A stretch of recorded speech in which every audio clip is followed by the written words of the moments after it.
Hello and welcome to InfinityCast, the space where we explore the inner workings of our minds with a little more curiosity. I'm your host, John Halden, and today we're diving into a topic that touches nearly everyone at some point, anxiety. But we're going to approach it from a slightly different angle, not as a monster to be slain, but as a messenger with something important to say.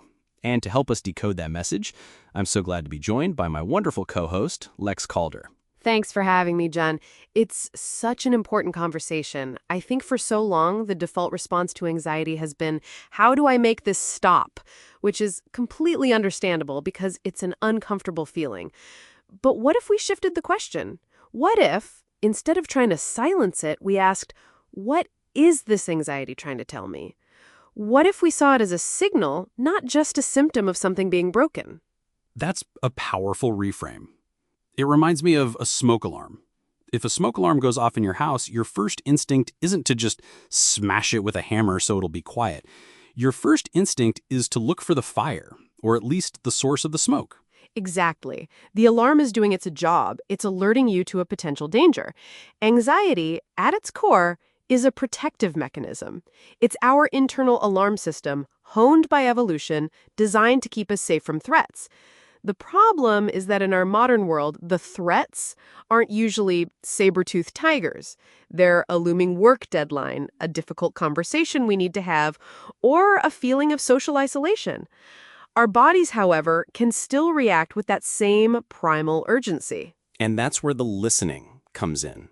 When you feel that familiar knot in your stomach or your heart starts to race, the invitation is to take a gentle, curious pause. Instead of spiraling into, oh no, here we go again, you can try asking a quiet question internally.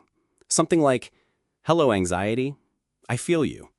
What are you trying to protect me from right now? Or, what need is going unmet? Maybe the message is that you're taking on too much and need to rest. Maybe it's that a boundary has been crossed and you need to speak up. It's about changing the relationship from an adversarial one to an inquisitive one. You're not indulging the anxiety, you're investigating it. That racing heart, that shallow breathing, that's your body giving you energy. The signal is saying, hey, something important is happening and I'm getting you ready to deal with it. The message might be, you're anxious about this presentation because you really care about doing a good job. And suddenly the anxiety isn't a sign of weakness, but a sign of your own values and commitment. Precisely. It connects you back to what matters to you. It's not a quick fix, and it doesn't mean the discomfort vanishes instantly, but it's the first step towards understanding and integration rather than suppression and struggle. So the invitation for our listeners this week is simple. The next time you feel a wave of anxiety, see if you can meet it with just a tiny bit of curiosity. Don't force an answer. Just ask the question, what are you trying to tell me? And see what happens. You might be surprised by the wisdom it has to offer. Beautifully put, Lex. It's about listening to our own inner intelligence. Thank you so much for sharing that perspective. That's all the time we have for today on InfinityCast. Join us next time as we continue to explore the vast universe within.